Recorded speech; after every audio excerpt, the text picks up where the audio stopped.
ولا تصعر خدك للناس ولا تمش في الارض مرحا، اور زمین میں اتراتے ہوئے نہ چلو، اکڑ کر چلنا، اترا کر چلنا۔ مرح جو ہے وہ فرح سے آگے ہے۔ فرح کہتے ہیں خوشی سے آپے میں نہ سمانا، وہ تو خوشی سے آپے سے باہر ہو گیا، یا وہ نہیں سما رہا تھا، وہ کوئی اور لفظ میرے ذہن میں نہیں آ رہا اس وقت۔ تو یہ جو اس فرح سے آگے مرح ہے، اس میں یہ ہے کہ انسان اترا کر اپنی بڑائی، اپنی خوبی کا اظہار بھی کرتا ہے۔ ولا تمش فی الارض مرحا۔ اب آپ دیکھیں گے کہ یہ مضامین جو ہے قرآن مجید میں ان کی اہمیت کا اندازہ اس سے ہوگا۔ سورہ بنی اسرائیل کے چوتھے رکوع میں بھی آئے ہیں، ولا تمش فی الارض مرحا، زمین میں اکڑ کر مت چلو، یہ وہاں بھی آیا ہے۔ اسی طریقے سے اور دوسرے مقامات پر سورہ الفرقان کے آخری رکوع میں بھی آیا ہے، وعباد الرحمن الذین یمشون علی الارض ہونا، اللہ کے نیک بندے تو وہ ہیں جو زمین پر چلتے ہیں تو آہستگی کے ساتھ چلتے ہیں، وہ زور سے قدم مار کر نہیں چلتے، گردن اکھاڑ کر نہیں چلتے، گردن اکڑا کر نہیں چلتے، اور گردن بھی اکڑی ہوئی ہو اور سر کے اوپر ایک جو ہے صافہ، اس کا ترا بھی جو ہے وہ بڑا اونچا کر لیا گیا، تو اس سے کیا ہوتا ہے؟ انک لن تخرق الارض ولن تبلغ الجبال طولا، تم کتنے ہی زور سے پاؤں مار کر چلو گے ہماری زمین کو پھاڑ نہیں سکتے، اور کتنی ہی گردن اکڑا لو اور کتنا ہی ترا چڑھا لو، پہاڑوں کی بلندی تک تو نہیں پہنچ سکتے۔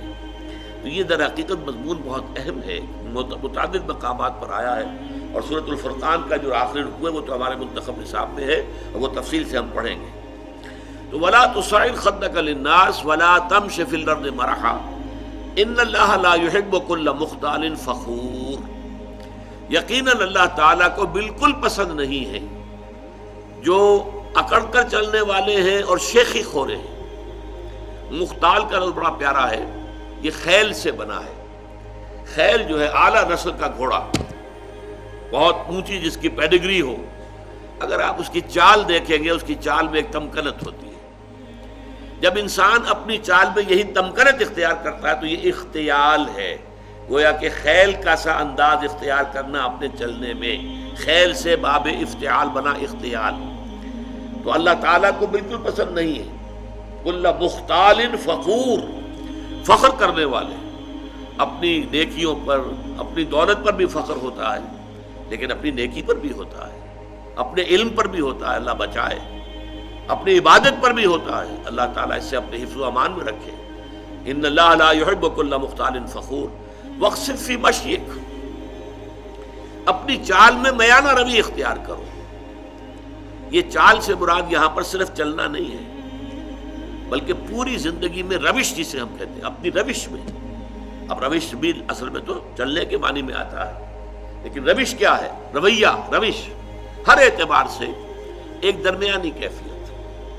والقصد فی الفقر والغنا، حضور نے فرمایا ایک حدیث میں کہ مجھے میرے پروردگار نے 9 باتوں کا حکم دیا ہے، ان میں سے ایک یہ بھی ہے کہ چاہے تنگی ہو اور چاہے کشادگی ہو، کافی مال موجود ہو، ہر حال میں اقتصاد، قصد، درمیانی راستہ اختیار کرنا۔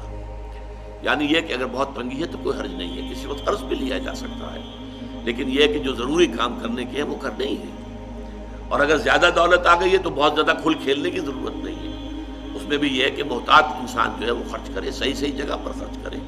تو والقصد فی الفقر والغنا، تو یہ بھی اسی طریقے سے چال کا انداز بھی، اس میں بھی یہ ہے کہ نہ بہت تیز چل رہا ہو آدمی، نہ بہت دھیمے چل رہا ہو، اس میں بھی محسوس ہو ایک درمیانی چال سے انسان چل رہا ہے۔ خرچ کے اندر خاص طور پر یہ معاملہ آتا ہے کہ نہ تو کوئی بخیلی کا انداز ہو اور نہ اسراف ہو، نہ تبذیر ہو۔ اسراف سے تبذیر اور زیادہ بری شے ہے۔ اسراف تو یہ ہے کہ آپ حقیقت میں جس شے کی ضرورت ہے اس پر ضرورت سے زیادہ خرچ کریں، یہ اسراف ہے۔ کھانا آپ کی ضرورت ہے، وہ ایک سالن روٹی سے بھی گزارا ہو سکتا ہے، کئی ڈشز، کئی کھانے، یہ اسراف ہے۔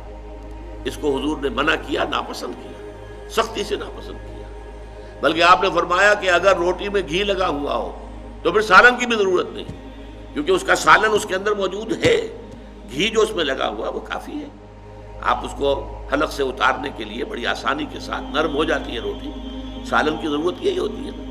تو اس حوالے سے اس میں جو ہے اسراف نہ ہو، اور تبذیر جو ہے یہ بہت بڑا گناہ ہے۔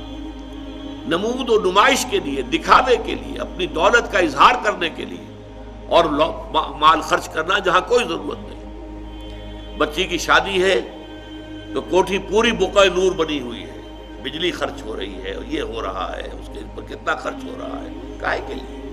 یہ سب نمائش، نمود، اور اس کا جو نتیجہ نکلتا ہے کہ اسی کوٹھی کے اندر کوئی باورچی ہوگا، کوئی جو ہے وہ ان کا شوفر ہوگا، کوئی چوکیدار ہوگا، ان کی بچیاں جو ہیں ہو سکتا ہے کہ وہ بوڑھی ہو رہی ہوں گھر میں بیٹھی ہوئی، اور ان کے ہاتھ پیلے نہیں ہو سکتے کہ کوئی بنیادی ضرورت کی چیزیں بھی فراہم نہیں ہے۔